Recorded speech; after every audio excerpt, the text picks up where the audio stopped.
welcome to the Thriving in Technology podcast, that is to say, TINT. Your hosts are Sam Moulton and Cecilia Taylor, and today we're going to be talking about something that's a little bit different and something that's a little difficult to talk about. How to get better at having courageous conversations about diversity. It is our pleasure to be joined by two amazing women, Nadine Cummings and Mercedes Adams. Welcome. Let's start by first having you introduce yourselves to our listener and tell them how they can find you on the social sphere. Okay, thank you very much, Cecilia. It is a pleasure to be here. This is Nadine Cummings. Hi, everyone. I am a technical evangelist in the technical realm. Right now, I am part of the team that helps to enable and really get folks understanding about the modern data center and where they lie. So you can catch me at Ms_Cummings, MIZ_Cummings on Twitter. Hi, Cecilia. Hi, Sam. Thanks for having me, and hello to the audience as well. My name is Mercedes Adams. I am working in technology and focused on employee education and professional development. I am on Twitter. You can find me at Mercedes_Adams, and we'll see you out in the social sphere. Thank you, Mercedes, and thank you, Nadine, for joining us. Today's topic was a little bit different than what we've done in the past because we really felt that we wanted to talk about having conversations that sometimes are a little bit more difficult than the conversations that we typically have. We are living in the days of COVID, and we are going through many things that are happening within the United States and around the world. And there are some issues that have come up that hit a little close to home. For me, I had a relevant moment, and I have to thank Sam really for helping me have that moment. I've always had very strong opinions and always felt very strongly in this area, specifically as it relates to being a woman and also being a Black woman in particular. But I never felt the need to really share my voice about how I really felt or my opinion in the matter. But then there have been several events that have happened over the last few months and that really struck a nerve and really struck home. And I was having a conversation with Sam. And while I was having the conversation with Sam, another friend of mine on one of those social networks that starts with the face mentioned that she said, if you don't speak now, when will you speak? When will you speak up? So if you have a voice, you need to use that voice. A lot of times we think our influence, because I don't have 1 million followers or I don't have a whole bunch of folks following me, that we don't have the ability to affect how change or even be able to speak. And that's not true. We all have influence in some type of way. So how do you use your voice? How do you use your influence to have some conversations with some colleagues and friends that may be a little different, that maybe take a little bit more courage to have? Anywho, that's my perspective. I'm going to ask Nadine. But before we go to Nadine, Cecilia, you were giving credit to me for something, and I don't know exactly what that was. Well, see, Sam. Yeah. What? Sam and I were having a conversation online. There were all kinds of things happening in the news. I think this may have even gone back to May 25th when George Floyd was killed, and the reactions, the protests, the violence in the streets, the movement that seemed to grow out of that moment. And we were having a conversation and something very jarring happened in the conversation. And this is my friend, this is my co-host, this is my partner in NetApp Crime. We're having this conversation and she shared a video with me that I was completely disagreeing with. That I completely disagree with this particular person on, and even though she's my skin folk, she's not my kin folk. That's how we started having the conversation. What'd you say, Nadine? Okay. I was gonna say who it is. Who are we talking about? Let the audience hear who we're talking about. Okay, so I'll share because I'm the one who messed up. It was a video of Whoopi Goldberg talking about her perspective on the demonstrations and the unrest. And I was under this ridiculous impression that if you have the same skin color, you are going to share an opinion. And I know saying that out loud now, I realize how ridiculous that is. But I wanted to show Cecilia that I understood her. I understood how she felt. And so I sent her a video about a rich Black woman talking about the destruction of property. I look back on that now and I just cringe. But it's the whole reason that we're doing this podcast, because I did not know what I didn't know. I want to know. I don't want to make those errors anymore. I don't want to offend someone, because she was pissed at me. She just was not happy that I had misread the situation so drastically. Isn't it great that you're friends and you could have that conversation? That is absolutely another reason we're here. It's because she has been helping me. She's been coaching me. She is my mentor when it comes to having these, difficult conversations. And I know, Mercedes, you have a mentor as well. That's true. I don't know true. if you want to share. I know Cecilia actually invited Nadine to the conversation, so I'll pause. I will share that I have a mentor, but I want to go back to Nadine, because I think we jumped in to give a little bit of grounding of why are we here having this conversation. I know Cecilia was going to invite you in, Nadine. So sorry, where am I now? Because we have so many topics to touch, right? So I'm not sure which one we're addressing. Was this a question on, were you inviting, or was Cecilia inviting me into the conversation about how folks have different views, or what was it, Mercedes, that was a touching point for you? I think in my response. Well, and for me, it was just the observation that Cecilia was going to take the conversation to you. Cecilia, I was waiting for you to say, here's where we go next. But this is I'm observing this, right, is Sam and I could totally monopolize the conversation. And that's a risk. That happens at work every day. And so I'm consciously pausing, even though in a podcast, the natural flow, like just keep the dialogue going. But I wanted to resist to telling my story, because Nadine, you'd been invited to tell your story. And so that I'll just be really transparent of, why is Mercedes putting up a stop sign saying time out, redirect? So how did we get to the point where we're having this conversation? So my story was really simply about saying this interchange that I had with Sam. I care about Sam. We get along very well, and I value the relationship. And because I value that relationship, I wasn't going to just simply ignore it and move on. This was a conversation we needed to have. Right. So it's what brings us to the point of having the conversation. I know that she and I talk every day, but the question is, what brings you to this particular conversation where we're even discussing the concept of having courageous conversations? Right. Honestly, the way 2020 has been such an eventful year is just ridiculous. It's just off the chain in terms of, off the charts in terms of the amount of events that have happened, from going from COVID to being on lockdown, to the amount of deaths that have happened, to a Black man being murdered on camera in front of an audience. And that sparked, I think, just the unrestlessness, the unease, the frustration that Black people have gone through, but also the level of frustration, I think, of young people.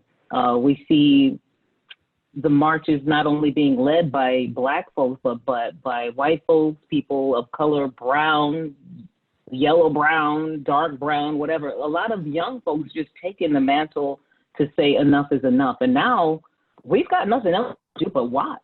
We're in lockdown. We've got nothing else to do but talk about what's happening. And it's amazing the events that have transpired that are making folks stop.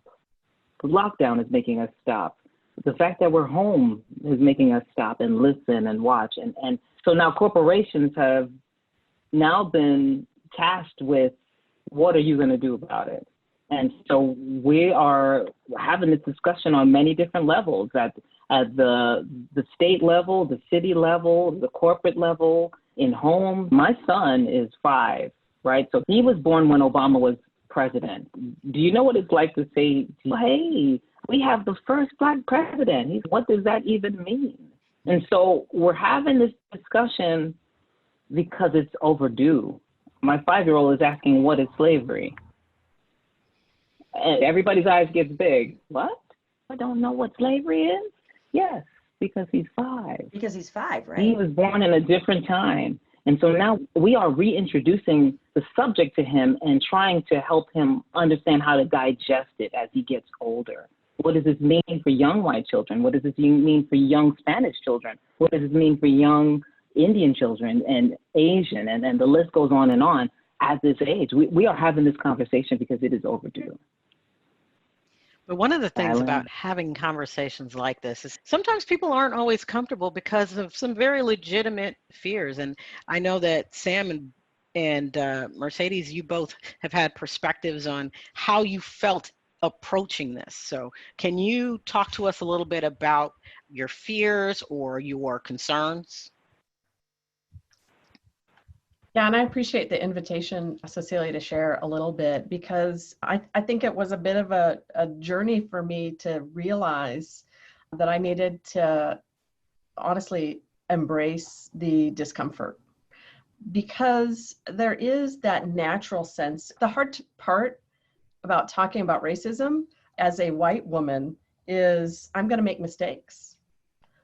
I'm not eloquent enough every day the way that I want to be authentic and to connect and to even listen the way that I need to. And I've been on this evolution of embracing diversity at work, and I haven't thought about it always consistently. And I've been working in tech for over 20 years, and I looked around and realized there weren't a lot of women, but I didn't do anything about it until the last couple of years. And then I didn't really think about underrepresented minorities in technology until, as Sam mentioned earlier, I had a mentor who pulled me in and said, Mercedes, you could spend time over here with historically Black colleges and universities. Could you spend more time thinking about how we recruit amazing talent that doesn't look like you? And so on this journey, I've had a lot of help to get to being more comfortable. But that piece, that fear of saying the wrong thing, doing the wrong thing, not having the context. I remember sitting down in a restaurant in Jackson, Mississippi with 4 Black women explaining to me what it would feel like to not be able to rent an apartment because of the color of their skin. And that wasn't something that I even internalized at the time, because this was a couple of years ago. And then you come to 2020 and everything that Nadine just shared. I had a superficial understanding of what it's like to be Black in America. And in the last few months, I think it has dawned on me that it's really hard to talk about racism. There are so many benefits to talking about racism, because racism won't change unless we start to have a conversation. And I own my role in making a change. I don't expect Black Americans to change racism. And so this is something that it took me a long time to realize that I need to open my eyes. I need to understand. I need to educate myself, and I need to connect more. And so that's just a piece of where I am on the journey. And I'll say and do things that you can see I'm practicing. And that's why I really love the feedback and the encouragement. And hey, that's wrong. Let me help you. Let me help guide you. And acknowledging that's also a burden that I'm asking my Black coworkers to help me down a path of awareness. There's a need, there's a burden, there's that struggle for me. And I think that I'm just waking up to and realizing more and more every day how much work needs to be done. So I want to pause there and let Sam jump in and share a little bit of perspective too, because I know we're both on this journey. Yes, we are. And there was a time when I would have told you that I didn't need to be on the journey. Maybe there were a few things I didn't really understand. Like, I can't even think of an example right now, but what 2020 has done for me is really exposed my ignorance and my lack of awareness and my, I guess, the beliefs that I've held. I'm married to a Black man. I thought I was like, I had it, nailed. I must understand racism because we already talked about the fact that I sent that horrible video to Cecilia, and that really sparked the beginning of my desire to really get in, and I don't know if I can say the word fix it. I don't know if you can fix it, but I want to become more aware. I want to be more thoughtful. I want to be willing to screw up. I didn't realize I was screwing up with Cecilia, but she's forgiven me. I'm using that as a lesson, but very much want to be comfortable having these conversations. I want to know it. I would love to mentor someone. I'd love to be in that position where I have come to a point where I understand it well enough. And I'll tell you what my aha moment was. And that was, there's a lot of stuff out there that you can read and watch, but it was a video by Kimberly Jones, and it's How Can We Win? And you can find it really easily on YouTube. And it's hard to imagine at my age that I did not know the story. I didn't know the story about Tulsa. I didn't understand why Black people felt like they had to, if they were going to get a piece of something, they were going to take it because they, gosh, I'm not going to do this story, sir. I'm going to do this story a disservice by trying, I'm not there yet. I'm not there yet where I can really articulate why the Black community is behind the 8 ball. They are not where they should be. And it's because white people did everything in their power to make sure that they were not successful, that they never had it. They never had the wealth or the resources or the, I don't know, if Cecilia or Nadine, if you can help me by jumping in with what that story. I don't want to jump in because I think you're in the right spot. And I think that what you're saying is you want to become an ally. And you want to be able to stand up for people and represent. But I think that where you are is actually perfect because you realize what you didn't know and you're saying, how do I become better? And I think that's really what we're asking people to have those conversations to start to do. That's it. One of the things that we've got listed on here is how do we now bring that conversation that's very personal to us? We are now in work settings. So how does this now translate? How do we start to have these conversations in the work? And I'm going to switch over to Nadine really quickly because some conversations have been had and she hasn't really chimed in here. So I'm just going to look to her to see, what do you think? What did you hear and how do you feel? Appreciate that. What I wanted to interject and say was to Sam's point about the Kim Jones video and basically struggling, trying to reiterate. It's really not meant to be an easy conversation because it can't be an easy conversation. And so it's okay to feel that discomfort and that level of, I don't know, there's so many low vibrational segments to dealing with racism, right? Whether it's shame, whether it's anger, these are all, there's sadness or pain or just, there's so much to it. So it's never going to be an easy conversation. And I agree with Cecilia that you're in the right place of feeling that discomfort, but having the courage to talk about it, having the courage to speak your truth and the willingness to receive other folks' truth about it. So, I applaud that. And I think that the place that we find ourselves now is we are starting to have these conversations and we're bringing out the experiences. We were talking in the pre-show meeting that I feel more comfortable now. I feel like that I can now speak up and that I feel empowered based on what's happening to really start to have these conversations. One thing about Black people that I can unequivocally say is the fact that we are all very different. because we are not all one. We don't all come in one flavor. And whereas I may feel more energized by the movement, by what's happening out there, there are others who don't feel quite the same. Where I might feel more Right. comfortable having the conversation at work, there may Right. be people who don't feel quite as emboldened. Ding, ding, ding. That would be me. I know I hesitated even wanting to do this podcast. And so when I talk about those low vibrational words like shame, there's a shame that's associated with me not wanting to talk about this right now, because I should want to talk about it. I should, like, we've come so far. Why, there's so many reasons why I should be at the forefront screaming and angry, but there are parts of me on some days that are just damn tired of this subject. There are parts of me at some time that are just angry that corporations want to now talk about it. Like, what is there to say? And that's another topic. Like, what is there to say? There's so many things that can be said. And part of me does not want to have these conversations at work because of backlash, because of the water cooler conversations. Oh, here we go again. Those are things that resonate always in my mind. It's a tough conversation for me to have in this forum. It's a tough conversation for me to have with the VP of my company.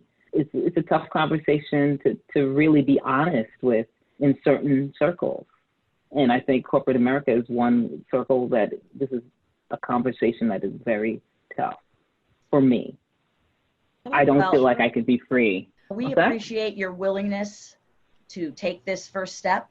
No, we talked about this. I could sense a reluctance on your part to do this up, but I think you have so much to offer. People will listen to you because you have a very commanding presence. You're articulate, you're warm, and the fact that you're willing to be vulnerable right now, it shows that you're diving in too. You're working on this, and you see the value in helping me and Mercedes and other people out there become better allies and feel more courageous about potentially screwing up a little bit and learning from that. Nadine, I almost talked over you there at the end, and because I wanted to share something that I'm not sure I always understood. And in the last couple of months, I've started to spend some time thinking about the emotional tax of being Black in the workplace and what that feels. And I've mentioned, and Sam has mentioned, we have mentors who are coaching us to really understand what does it mean? What is it like to have an official day job and then also please be a minority champion? And every time I have a question, and Chinwe, she knows I'm going to come to her and say, is this racist? There's somebody that I have to go to and say, help me frame my perspective on this. And when I freak out about something, I know, Sam, you and I have slacked back and forth where I'm freaking out going, that's so racist. And Sam's, calm down, Mercedes. So I just want to share that somehow white America expects that everybody who's Black in the workforce should help coach us be better. And I'm guilty of this. I see Cecilia, I see that, but I'm confessing that this is the challenge, right? The emotional tax that we haven't invested the time that we need to improve. And so there's this extra burden. I just want to acknowledge it because I think that's part of the challenge of in order for us to get better and to practice, we're counting on others around us, minorities, underrepresented minorities, to a high degree, to coach, mentor, guide, to be the advocate. And that's not your day job. But let me ask you this, though. Let me ask Cecilia and Nadine this. I think the alternative might be worse. If you are working with someone and they show no interest whatsoever in getting to know you better, understanding how to become an ally, you could clearly see they're avoiding any sort of conversation about racism because they may not be comfortable with it, or they just may not care. So we are taxing them, Mercedes. But honestly, I think that there has to be, Cecilia, I hope that you feel good as to an extent when you know that you have broken through some prior existing whatever piece of misinformation wall, yeah, where you see the light go on for me. Mm-hmm. And I hope that helps you feel like it's worth your time and it's worth paying that tax. And maybe I'm being, again, I know Mercedes is making a face. I think I'm being naive again, or I'm trying to, I'm always looking for the bright side. I'm always looking for the silver lining. So maybe I'm completely wrong. Maybe I don't get that sense from you though. My goal was to acknowledge it, but not to excuse it. That's all really, is just to say I acknowledge. I think I personally, and I can only speak for me, I like the fact that if someone takes the time to even acknowledge or to even ask me, because at least that means you see me, you recognize me. That to me, I have found is there are people, and I do understand where they're like, okay, I don't want to offend, but at the same time, that means that you can't learn or you can't even try to listen. So whenever I do make even the slightest inroad that I can speak and hopefully shed some light or at least give a perspective that may be different, I think that to me is a bit of a win, because before it was say nothing and suffer in silence. So to now actually have the opportunity, my opinion is just mine. I don't speak for, everyone, but I can speak to my own experience and I can speak to what's happening. There have been a number of incidents that happened this year, and we saw companies respond in different ways.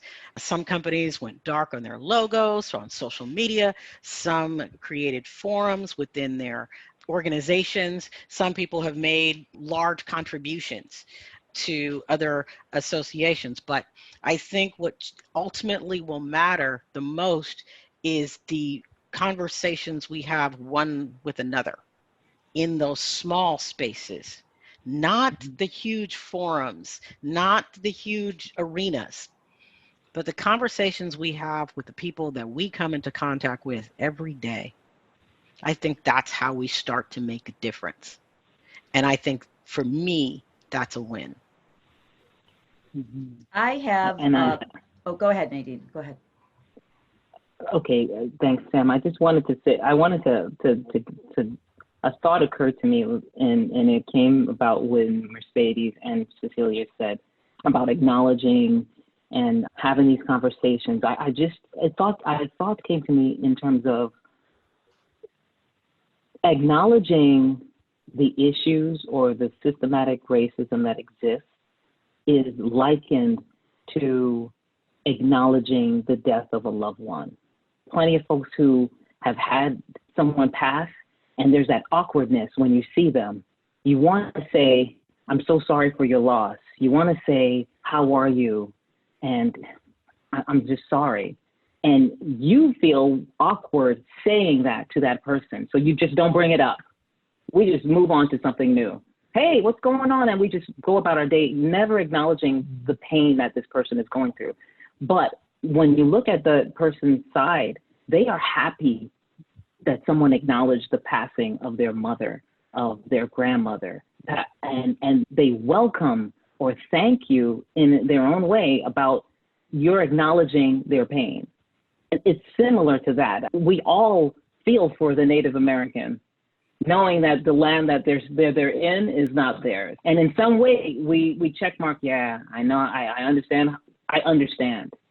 And the list goes on, right? The list goes on. We talk about whether it's, and I don't want to just base it on color or the amount of factions of folks from different lines that have been oppressed, but we acknowledge what they've gone through. We acknowledge communism in Hispanic or Latin countries. We acknowledge what Jews have gone through with the Holocaust. We acknowledge what Native Americans have gone through with displacement. And so for folks to acknowledge what Black folks have gone through is akin to acknowledging the pain. And that right there is the best way to start a conversation. Thank you for that. Nadine, I really Thank you for that perspective, because I think you just grounded us in a beautiful way. And I would like to add a thought to that acknowledgement. And this is something that I just wanted to bring up, the concept of Black Lives Matter. And I know that is something that we wanted to talk a little bit about, because that statement, Black Lives Matter, has become politicized and controversial.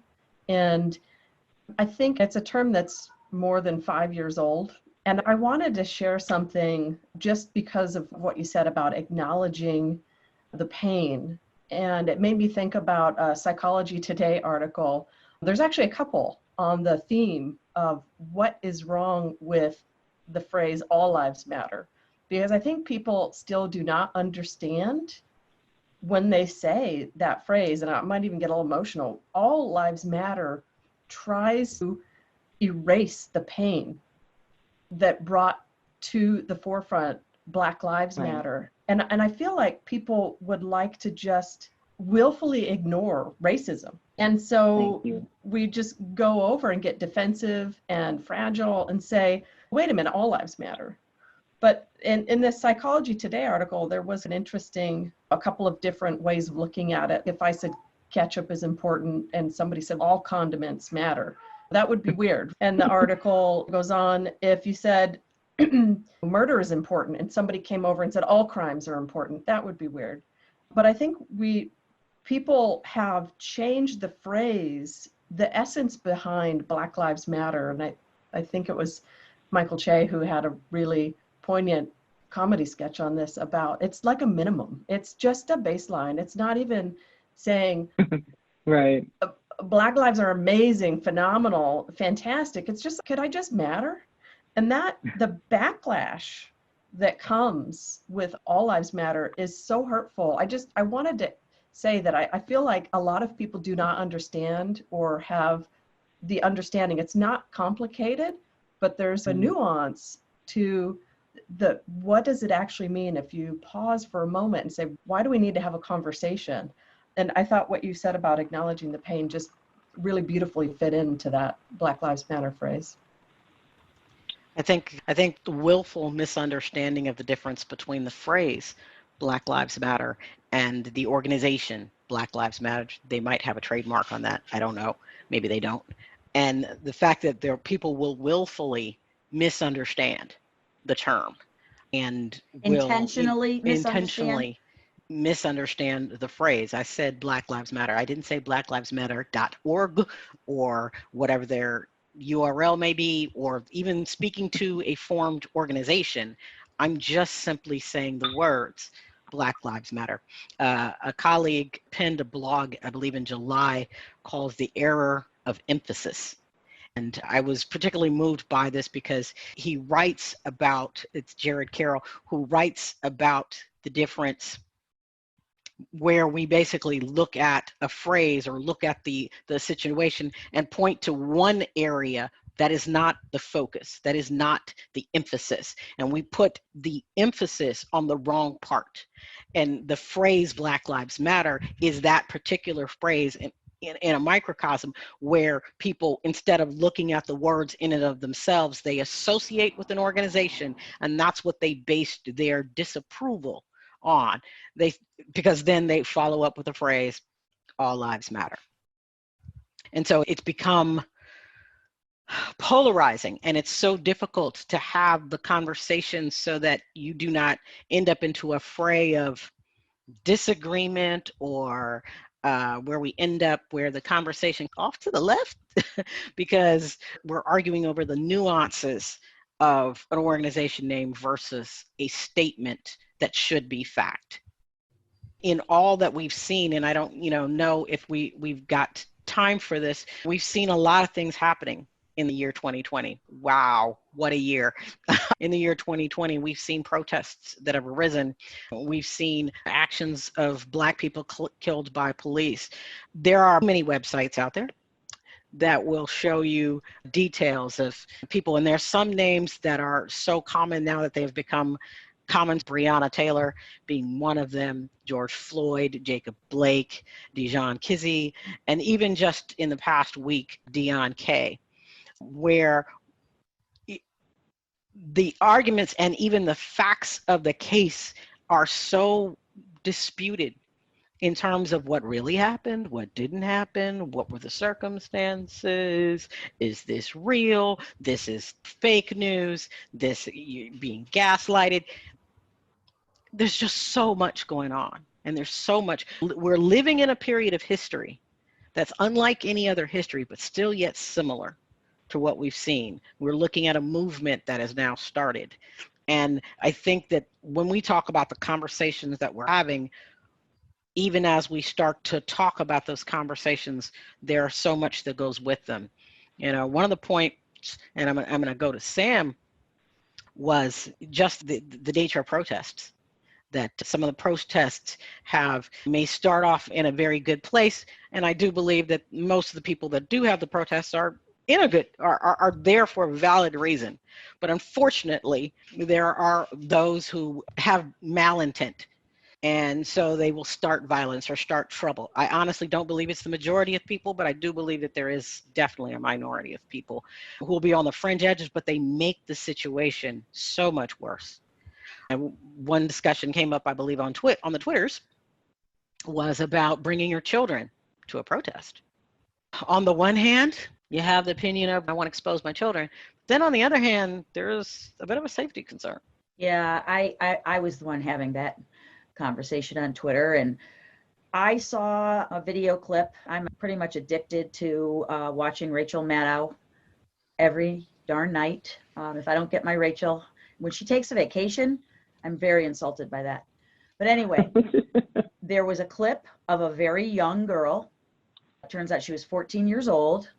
It was at night. It was, she was attending a protest that was very violent. And I'm watching as somebody is filming this. I don't know who, but she was not doing anything. She wasn't throwing anything. She wasn't saying anything when these, whatever they are, these police that aren't police, literally grabbed her and threw her down on the ground, face first. And I just was horrified by this. And someone kind of chimed in. So I made the mistake of tweeting about it. I try very hard not to do that, but I was just so upset by it because I often will tweet from my perspective and not understand that it's going to come across very differently to others. But I guess I was viewed as, or people thought I was saying children should not be aware or be made aware of what's happening right now in our society. They should not be educated. But no, what I was saying is keep your kids at home where they are not going to get beaten up by the police. Sam. Yeah. I'm on the sideline of this conversation, but you're making me remember, just to confess, my daughters are 25 and 26 now, but where I took them back 20 years ago, I took them to an anti-war protest and they were like little. But I think when you go there, if you have something that you believe in and you're passionate about it. But were they shooting? How do you know before you go? That's the thing, is who knows what but reaction it's been would have been. it's been all over the news. You know what's happening at these protests now. And so I just highlight it because I think about the difference. An anti-war protest, and if we look through history, right, students had been murdered in anti-war protests. And I think it's still important that they showed up. And at the point where I did go to one Black Lives Matter protest march, it was organized by high school students. And so I do think there's a place for youth in the protests. However, this is the conversation we can have after the fact. And it gets really hard on Twitter. And I'll let you finish your story. I just wanted to jump in to say that it's so hard to have that perspective in, was it 280 characters now? Right. I think I was pretty much done. I was just acknowledging that I need to be thoughtful in everything I say and do, and that Twitter is included in that, because people can misunderstand what you're saying. And I don't want to get into a debate on Twitter about whether to bring your kids or not bring your kids. As a parent, I just feel it was irresponsible of maybe somebody said maybe she didn't have parents. Okay. Oh, okay. So then she's homeless. I just thought that somebody should have been responsible for this beautiful young girl who was in a place I felt she shouldn't have been in. It's COVID. It's nighttime. It's It's your motherhood showing. That's really what it is, right? It's your motherhood. Okay, I've got that going on. Yeah, I've got it going on in so spades you know here, where but your children are. yeah, yeah. It's just she was too young to be out by herself in that environment. I'm sorry. I'm can gonna relate let to it that. go. Okay. I can relate to that, Sam. It's 10 o'clock. It's late. Why are these children out on the streets? That's the question you're asking. Yes. Yes. But are you asking why are they in the protest or why are they out late? Or maybe it starts to be one and the same. No, it's why were they there when there had been night after night of violent protests where there were these police who were or weren't police, who were like these military cops who were intentionally injuring. I better be careful about this, but I felt like they were intentionally going after some of the people in the audiences to make a point. And maybe the point was stay home. We don't want you guys protesting about this. Maybe they were racist. I don't know where they were coming from, but it was a dangerous environment. And I am all about protect the kids, man. I can't disagree with you on that though, Sam. Seriously, I can't. In terms of, I know Mercedes says you don't know what to expect, but sometimes when you're walking into uncertainty, yeah, I get it. I can totally see my folks saying, you get what you asked for. So, yeah. in a West Indian accent, so there's no love in that. But go ahead. So speaking of the Twitters, before we started out to do this episode, we asked a question out on the Twitters, and I think we did receive a couple questions. So before we wrap up today, let's see if we can address a couple of those questions. Sam? All righty. So our friend Karen Lopez, otherwise known as Data Chick, out there on the Twitters, she was asking if we had any tips for how to get a meeting back on track when off-topic conversation starts to go off the rails. And because she was responding to our tweet about this podcast we're doing about difficult conversations about touchy topics, diversity, I'm going to make a jump here and say that it may have come up, everything that's going on right now, it's hard to keep it under wraps. So it may have come up for her in a business setting. And she indicated that abruptly cutting it off or just saying, hey, we need to move on or whatever, it seemed to have made things worse in this situation. I don't know what that whole idea just gives me, my palms start to sweat just thinking about it. Okay, the anxiety that I would be feeling if that was happening, because I try to bite my tongue, but I'm not always very good at that. And I can see myself jumping in and really just making a mess out of things. So I don't know. What do you guys think? Well, there's a couple, like I could talk on this topic for 30 minutes and everybody would be asleep, but I would be really excited. And what was really interesting about Karen's tweet, just in looking at it, is she said, I'm happy to talk about contentious or sensitive topics, but not in a work meeting. And so I want to say that generally when you're in a meeting and Mercedes goes on a tangent, you can gently say, that is really interesting, and I wish we had more time to address it. We're really focused on this today, so could we come back to what we need to accomplish by the end of the meeting? That's typically a gentle reminder. And in fact, I was in a staff meeting yesterday and I questioned my own boss, is this conversation going to get us to the goal that you had for the meeting?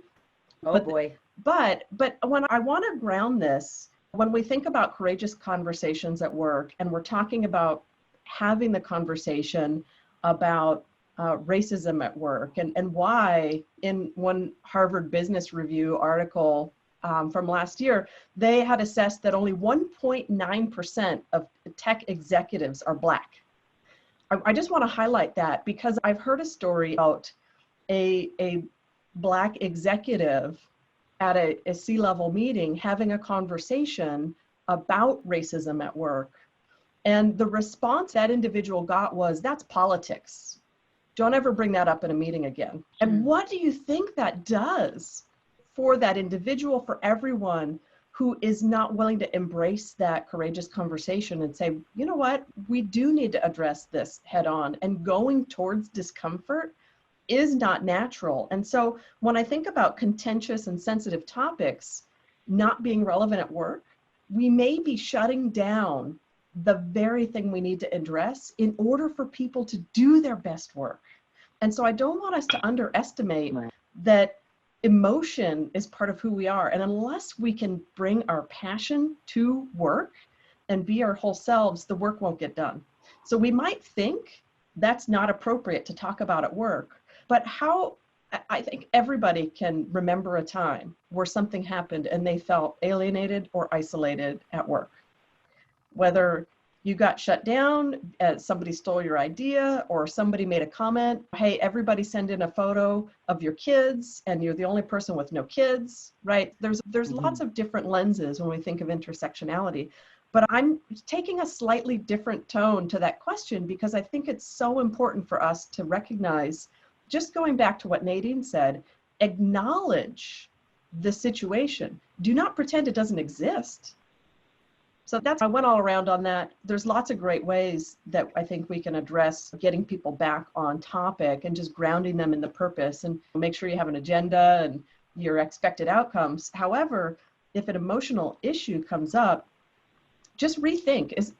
It probably has a lot more impact on work than you think it might. So I think what you're saying is we need to make time for those conversations.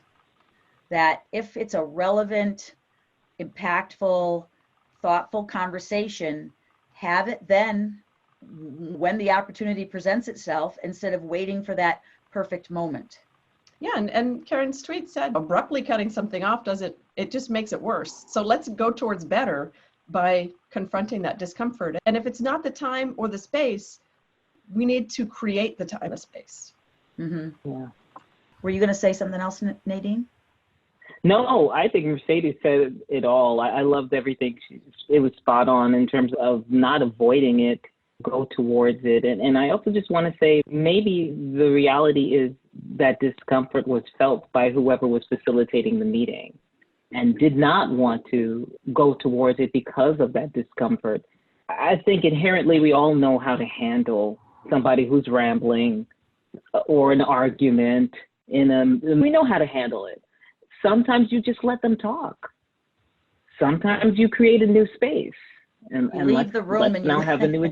I guess maybe I say to that person, really question your motives in that thought about shutting it down or that discomfort. Question why you feel this way. Cecilia, do you have anything to add to that? I completely agree with Nadine. Thinking about why you feel that way, and then you handled other types of things that come up.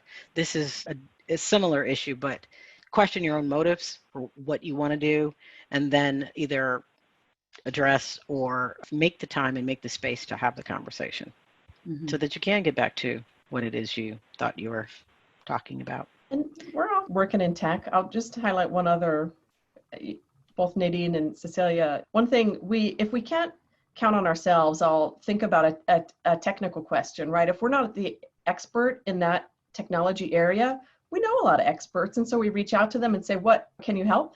And there's people who are experts in diversity, inclusion, and belonging. And I'm going to say, I call on them all the time when I get out of my depth level and I'm failing, or I don't have the knowledge, I don't have the skill. And I think we should embrace these types of conversations and recognize that there are people who are technical experts at having courageous conversations and invite them in when we need them. If we aren't comfortable, right? And Nadine said, if you're the meeting facilitator and you're uncomfortable, maybe you need to call for backup. We have to say thank you to Karen for that question, because it definitely, I hope he helped. We'll have to check in with her later and find out. But all right, so we have another question from our friend Kirsten Nelson, and she is Kirsten Nelson 1 on Twitter. She says, she asks, I should say, do you have any recommendations for people to follow or amplify on social media who are good on this topic? So who are like Mercedes, you were just saying, experts in having these conversations. And I think you had mentioned in our pre-meeting, I think you mentioned a couple of folks that might be good for Kirsten to follow. I'll give 3 names that I started following, and I found their voices to be really powerful. The first is Emmanuel Acho. He's a retired NFL player, an ESPN analyst, and he's got a master's in sports psychology. And you may have seen his video series, Uncomfortable Conversations with a Black Man.